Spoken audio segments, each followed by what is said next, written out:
All right. Okay, so the Yoko, here's how this thing actually installs into this state level avionics atmosphere.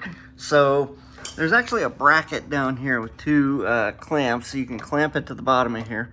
And then once you've clamped this to this, then it becomes one piece, and then you can move it in and out, and then you can kind of basically shove it into place and then clamp it down, right? So once you've got that there, this thing is not going anywhere. Not only does it clamp this to the table, it also clamps this to the actual panel all over the place. Like, this whole thing is not going anywhere. So, and then of course it comes out the same way. Once you undo those, this just comes out. Of course, make sure that you unhook the USB from the other side, which I did, and you're all set. It's very easy. Then these two pieces will come apart from each other and can be stored appropriately. I always like to put stuff back in the boxes.